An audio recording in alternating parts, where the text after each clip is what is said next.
S'ouvrir grandement l'esprit, épisode 3. Pour ceux qui n'ont pas vu les épisodes d'avant, c'est une série de vidéos pour s'ouvrir donc très très fortement l'esprit, pour vraiment exploser ses croyances, envoyer du lourd, essayer d'aller le plus loin possible dans son esprit. Et même si on part dans l'abstrait, ensuite on revient. Et c'est un petit peu l'idée cliché de vise la lune et si tu rates, t'arriveras dans les étoiles. C'est un petit peu cette idée-là. L'idée, c'est d'aller très très très loin dans des nouvelles croyances. Et si on peut ramener 10% ou même 1%, ça pourrait faire une différence importante. C'est aussi ça permet de se faire plaisir. Ça apprend aussi à imaginer, à ne plus se limiter, à arrêter de tomber dans des paradigmes et des croyances collectives. En tout cas, si on en a envie, bien sûr. Et donc se faire grave plaisir. C'est un petit peu l'idée. Donc moi je le fais avec des livres spirituels. On pourrait le faire bien sûr avec plein d'autres supports. Là je vais vous proposer 2 références dans cet épisode. On démarre, c'est parti. Donc un livre qui n'existait pas en français. Love Money, Money Loves You de Sarah McCrum. Un livre super sympa et super beau sur donc la canalisation de l'esprit de l'argent, c'est-à-dire cette idée que l'argent c'est pas du tout un truc un petit peu mécanique et au pire même un truc négatif, mais plutôt un truc très positif, très joyeux, très amour, qui a donc une énergie comme toute chose sur cette planète, qui a une énergie de conscience et qui communique avec nous pour nous donner des trucs, pour nous aider à devenir riches ou tout simplement avoir plus d'argent si être riche ça nous intéresse pas. Et donc voilà, il y a plein de chapitres et ça parle de plein de choses différentes. Et il y avait un passage moi qui m'avait marqué. Enfin, il y en a plusieurs, hein, mais là je vais vous en présenter un. Donc je vais vous lire quelques lignes. Et vous allez voir que ça va beaucoup plus loin que ce qu'on imagine et d'habitude sur l'argent et puis de ce qu'on entend à droite à gauche classiquement dans notre société.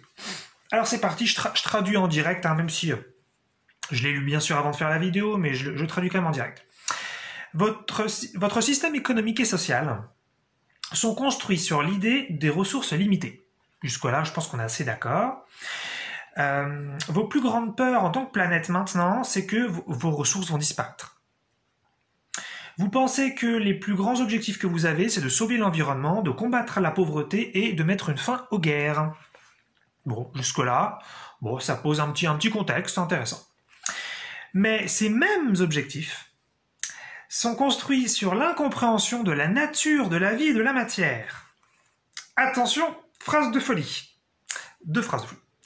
Nous avons répété plusieurs fois que l'argent n'est pas limité, qu'il y a assez pour tous pour devenir milliardaire, si vous le souhaitez, et même plus que ça, si vous le souhaitez. Votre environnement a des pouvoirs illimités de guérison de soi-même, de régénération de soi-même. Vos pauvres peuvent accéder à des finances illimitées et de la richesse matérielle. Et il y a des ressources illimitées accessibles pour que personne n'ait besoin de se battre pour de la terre ou pour autre chose. Mais vos croyances, votre façon de penser est tellement paradigmée avec la croyance que vos ressources sont limitées que vous trouvez difficile même d'imaginer que ce n'est pas le cas. Je trouve ça génial. Je trouve ça génial parce que, à la fois, ça nous donne une idée complètement dingue qu'on n'entendrait jamais dans notre société, qu'on peut tous devenir milliardaires. Je trouve l'idée génialissime. D'un point de vue de la pensée, d'un point de vue de l'imagination, je trouve ça fabuleux. C'est un petit peu comme si on disait, on peut tous devenir riches. Mais là, ça donne plus une image du mot riche parce que ça dit même pas on peut tous devenir millionnaires, on peut tous devenir milliardaires. Il y a beaucoup de gens déjà, ils n'arrivent même pas à s'imaginer millionnaires. Alors s'imaginer milliardaire, faut quand même y aller. Mais je trouve ça fabuleux parce que ça c'est pas l'idée encore de la pyramide que il y a forcément des personnes tout en haut qui sont très riches et puis en bas ils sont pauvres et puis au milieu ils s'en sortent un petit peu, voilà. Non, c'est qu'on peut tout à fait bâtir une société si on le souhaite, en tout cas selon eux, où justement on est tous riches ou très riches. Maintenant, bien sûr, c'est intéressant dans le texte, c'est qu'ils disent que c'est ce qu'on veut. Il y a plein de gens qui n'ont pas envie de devenir riches, il y a plein de gens qui ne veulent pas devenir milliardaires, il y a plein de gens qui ne veulent pas devenir millionnaires. Donc il ne s'agit pas de forcer, bien sûr, une société de riches si c'est pas du tout ce qu'on veut. Mais c'est l'idée que c'est possible. Et ça, c'est top. Ça, c'est top. Et puis, ça va tout à fait donc avec ce qu'il disait que on peut même pas l'imaginer. C'est ça qui est super intéressant. C'est que ce discours-là, on va dire tout de suite, enfin, si on se laisse prendre par les parties de nous, par les sous-personnalités qu'on n'a pas conscientisées, elles vont dire, ah, c'est n'importe quoi, de toute façon, c'est de la spiritualité, de toute façon, il n'y a pas de démonstration, donc ça vaut rien, de toute façon, voilà, c'est abstrait, c'est n'importe quoi, il suffit de regarder les choses en face, et d'ailleurs, elles sont légitimes, ces parties, et ce discours-là est aussi intéressant à entendre, il ne faut pas cracher dessus, bien sûr, mais, voilà, vraiment, est-ce qu'on peut au moins l'imaginer? Et ça, c'est quelque chose, je me rends compte que les gens, ils ont beaucoup de mal à faire. Avant l'action, avant la matérialisation, avant le faire, est-ce qu'on peut au moins imaginer une société où tout le monde est riche, où tout le monde est milliardaire? Moi, je peux carrément. Ça fait très longtemps que je pense à ça, moi. Donc c'est pour ça que lire ça, c'est très très rigolo. Et puis en plus, ils en mettent une petite couche. Ils disent après, et même bien plus si vous le souhaitez. Alors vas-y, déjà qu'on a du mal à s'imaginer très riche. Alors si on s'imagine ultra ou méga ultra riche, c'est quand même un peu fou. Mais je trouve ça vraiment intéressant de cette idée effectivement de sortir de ce paradigme de voilà, les ressources sont limitées, et on a toujours cette façon de penser sur tous les domaines, tout est limité tout le temps pour les humains dans notre esprit, et c'est tellement dommage. On pourrait vraiment commencer à penser autrement, parce que tant qu'on pense pas autrement, ça va être différent d'aller chercher des approches démontrables justement, et des solutions à nos problèmes d'humains concrets. Parce que c'est ça le truc, tant qu'on pense limité en tant que ressource, eh ben on va trouver des solutions et des approches limitées. Voilà. En tout cas, vraiment, j'avais adoré ce passage. D'ailleurs, il est trois fois dans le livre. Cette phrase, elle revient de « vous pouvez tous être milliardaires ». Donc c'est super. En plus, c'est pas qu'une seule fois qu'il le dit. Et j'ai trouvé ça vraiment super. Ça nous casse, ça nous sort notre truc. Déjà, c'est dur d'avoir de l'argent, qu'il faut galérer, tout ça. Et non, c'est vachement intéressant. Et bien, je précise pour ceux qui savent pas, mais dans le livre, ils ont une approche d'ailleurs très action, très vous devez faire des choses pour avoir de l'argent. Donc c'est pas du tout d'ailleurs une approche juste suffit de le souhaiter, c'est bon. Moi, je suis plus de ça. Moi, je suis plus de suffit d'y penser ou pas ou en tout cas de le vouloir. Moi, je suis plus de cette conception de l'existence-là, mais eux, c'est même pas le cas dans le livre, hein, puisque eux, vraiment, ils disent vraiment qu'il faut se bouger, il faut rendre des services aux autres, il faut faire plein de trucs. Donc, au contraire, ils ont une approche plutôt très pragmatique. Donc, justement, si vous pensez que il faudrait que ce soit concret, ils ont une approche relativement concrète quand même dans le livre, donc intéressez-vous au bouquin, ou en tout cas, voilà, est-ce que vous pouvez penser autrement, est-ce que vous pouvez penser richesse, est-ce que vous pouvez penser que c'est possible pour tout le monde, est-ce que vous pouvez sentir les parties de vous qui vous empêchent d'y penser, qui vous empêchent même de croire que c'est possible, et voilà, et que l'imagination elle se bloque un petit peu, donc n'hésitez pas à pousser vos croyances là-dessus, et comme je le disais au début de la vidéo, si ensuite vous revenez avec 10% de ça, 1% de ça pourrait déjà être un petit peu différent. Référence donc d'après. Alors, Conversation avec Dieu. Ça existe en français, hein. C'est une trilogie, c'est en 3 bouquins, là c'est le premier livre. Moi je lis les bouquins en anglais, mais voilà, ça existe en français, c'est très facilement trouvable. Donc Conversation avec Dieu, c'est quoi? C'est aussi spirituel. Donc là, ça va être plus de la canalisation écrite. C'est quelqu'un qui s'appelle donc Neale Donald Walsch, qui communique à l'écrit avec un personnage qui s'appelle Dieu, c'est pour ça que ça s'appelle Conversation avec Dieu, et puis voilà, et là ça parle de tous les sujets, de la vie quotidienne, de choses très concrètes, de choses très abstraites, ça parle de tout. Donc il y a énormément de passages très intéressants, mais il y en a un que là je vais vous présenter, qui est assez génial, qui est un petit peu d'ailleurs dans la continuité du livre d'avant, et voilà, ça va permettre de vous tester aussi jusqu'où vous êtes capable d'imaginer quelles sont les limites de vos croyances. Il n'y a aucun souci à avoir des limites, hein. Par définition, elles sont forcément limitées, nos croyances. L'idée, c'est ce que vous voulez vous les repousser les limites plus loin ou pas. Donc là, je vais vous lire un petit passage donc, du dialogue, hein, puisque c'est un dialogue. Alors, il y a donc Neale qui parle d'un côté, et donc Dieu qui répond. Et là, donc, c'est Dieu qui dit... vous voyez, vous les humains, vous semblez être contents de la vie telle que vous la menez.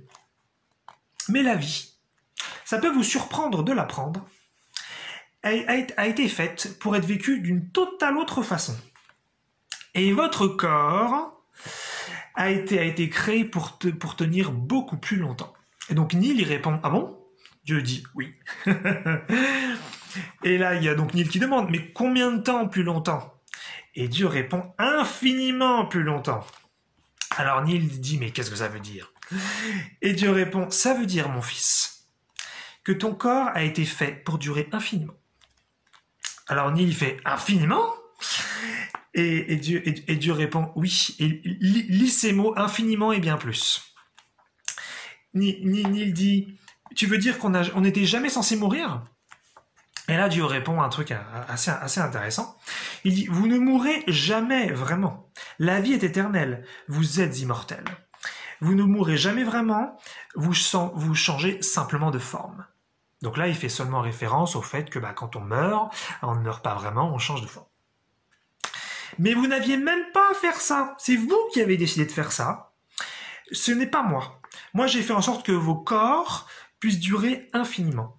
Tu penses vraiment que le mieux que Dieu puisse faire, c'est de créer un corps qui puisse tenir à 60, 70, 80 ans avant de partir en cacahuète? Tu penses que c'est le mieux que moi je puisse faire en tant que Dieu? Donc voilà, je trouve ça pareil. J'avais lu ça, je trouve ça, moi, ça me explose l'esprit quand je lis un truc comme ça. C'est vraiment ma conception de l'existence. C'est l'infini, c'est l'abondance, c'est l'immortalité, puisque l'on parle de ça. Et c'est vrai qu'en fait, nous, pareil, en tant qu'humains, on est tellement paradigmés par la vieillesse qu'on n'arrive pas à imaginer autre chose. La plupart des humains sont terrifiés par la vieillesse. Ils sont vraiment terrifiés par l'idée de mourir. Et ils n'imaginent même pas autrement. Alors c'est aussi, de toute façon, changer des croyances qui sont liées à des croyances collectives, c'est peut-être ce qu'il y a de plus difficile. Quand vous vérifiez partout que tout le monde vieillit, se dire moi je vais faire différemment, c'est très compliqué parce que vous êtes un petit peu seul, ou alors il faudrait faire partie d'une petite communauté. Donc de toute façon, c'est plus compliqué, c'est plus facile de changer des croyances individuelles que de changer des croyances collectives. Mais peu importe. Là, c'est une vidéo pour faire des exercices finalement d'imagination, ne pas hésiter à aller très très très très loin et de se dire mais il n'y a pas de raison qu'on soit mortel. Et je précise un truc très important, c'est que moi donc l'immortalité, c'est quelque chose qui m'a toujours énormément intéressé. Pour moi, c'est une évidence que nous sommes donc éternels, que nous sommes décisionnaires, que nous sommes créateurs de notre existence et que nous n'avons pas à nous imposer quoi que ce soit. Et pour autant, même si je suis très intéressé par l'immortalité depuis longtemps, ceux qui n'ont jamais vu une de mes autres vidéos avant, je vous le dis, moi la mort ça m'intéresse énormément. J'ai des parties de moi ont très envie de mourir, on a très envie d'aller de l'autre côté et d'expérimenter d'autres choses. Donc on peut tout à fait avoir envie d'être immortel et en même temps avoir envie de mourir. Or souvent on pense que les gens ils veulent être immortels parce qu'ils ont peur de la mort. Alors, évidemment, je pense que c'est quand même la majorité des cas.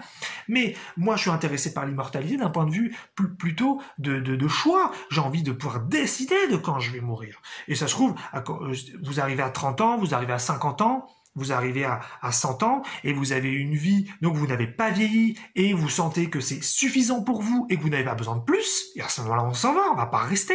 Ou alors vous arrivez à 200, peut-être à 500, peut-être à 1000 ans parce que vous avez une façon de penser extrêmement grande et vous êtes extrêmement visionnaire, vous êtes capable de monter des projets qui vont durer sur des dizaines ou des centaines d'années et donc ça fait sens pour vous de vivre très longtemps. Intéressant ensuite de s'imaginer, de voir les choses différemment comme ça. Et donc voilà, donc pour moi, l'immortalité, ce serait plus ce serait pas une finalité, ce serait une option, ce serait un outil. C'est je peux vivre aussi longtemps que je veux, et puis quand j'en ai assez, quand j'ai vécu tout ce que j'avais envie de vivre, quand j'ai fait suffisamment d'expérience, donc je me répète à 30, 50, 100 ans, 200, 500, 1000, eh bien, je m'en vais. Donc voilà, pour moi, c'est ça l'immortalité. Ce n'est pas essayer de combattre la mort, ce n'est pas fuir la mort, ce n'est pas ça permet de calmer ma peur. Non, c'est juste que je décide quand je meurs. Pour moi, c'est ça l'immortalité. Et donc voilà, après on pourrait aller beaucoup plus loin que 1000 ans. Mais voilà, il faut aussi imaginer comment est-ce qu'on peut avoir des projets, est-ce qu'on peut avoir des désirs, est-ce qu'on peut avoir des envies qui dureraient très longtemps et qui nous donneraient donc envie de rester donc sur Terre. Voilà. Après, on pourrait aller plus loin, mais bon. Donc pour moi, c'est cette idée-là. Et je trouve ça vraiment intéressant qu'effectivement, ils disent ça à Dieu donc dans le livre, mais est-ce que tu penses vraiment que c'est tout ce que je suis capable de créer? Et c'est clair que moi ça m'a toujours semblé vachement bizarre, mais comment ça se fait que nous les humains on a une vie voilà de 70, 80, et les gens qui disent la vie est courte, de toute façon c'est très relatif tout ça pour moi. Et moi je dis toujours, voilà, je pense que c'est un truc assez facile à entendre ça, il vaut mieux avoir une vie extrêmement bien remplie, très intense, avec plein d'expériences et mourir à 30 ans, que plein de gens d'ailleurs qui meurent à 70-80 et qui finalement, sans vouloir du tout critiquer, mais qui n'ont pas eu une vie très très intéressante selon leurs critères, j'entends, hein, pas selon les miens, selon leurs critères, ils ont vécu un petit peu ce qu'on leur a dit de vivre, ils ont vécu bien sûr des trucs sympathiques et agréables et heureux, mais finalement c'est pas forcément une vie très profonde et qui allait bien loin, encore une fois pour eux selon leurs critères, et donc à quoi ça sert finalement. Donc voilà, l'idée serait plutôt de décider justement du temps qu'on met. Mais est-ce que vous êtes capable de penser immortalité? Est-ce que vous êtes capable de penser fin de la vieillesse? Est-ce que vous êtes aussi capable de penser conséquences à ça, ce que ça veut dire? Comment vous pourrez traverser la chose, puisque faudra aussi voir, est-ce que c'est tout le monde, est-ce que c'est juste vous, est-ce que c'est juste vous et quelques autres personnes, hein, puisque à ce moment-là, si vous arrêtez de vieillir et que les autres continuent de vieillir autour de vous, comment imaginer ça? C'est ça aussi faire travailler l'imagination, c'est se rendre compte qu'à partir du moment où c'est possible, mais qu'est-ce que ça veut dire? Et c'est là où on devient un peu plus pragmatique. C'est un pragmatique, je dirais un pré-pragmatisme, puisque c'est pas encore possible, c'est pas encore démontrable, mais on commence à anticiper plein de petites choses si ça se faisait. Donc moi j'aime bien ça, c'est très très intéressant. Donc la première idée, est-ce que vous êtes capable d'imaginer quelque chose de complètement à contre-courant de ce qu'on pense dans la société, qui est que les ressources sont illimitées, ou en tout cas, elles sont en théorie illimitées, et c'est juste qu'on a une approche limitée, donc on n'arrive pas à le voir qu'elles sont illimitées, et donc on continue d'avoir une approche limitée de notre existence de tout, et donc à ce moment-là, c'est pareil pour la deuxième référence de la vidéo, le corps c'est pareil, il n'est pas limité, il n'a pas à vieillir, il n'a pas à s'abîmer, il n'a pas à tomber malade. Est-ce que vous êtes capable d'imaginer ça, ou vous préférez encore qu'on décide pour vous, que ce soit la société, que ce soit les croyances collectives, ou que ce soit une quelconque d'ailleurs autorité spirituelle? C'est vous qui décidez tout, comme j'aime bien le répéter, c'est vous Dieu. Explosez vos croyances, allez aussi loin que vous le souhaitez, et puis si vous ramenez 10% ou même 1%, ce sera déjà énorme.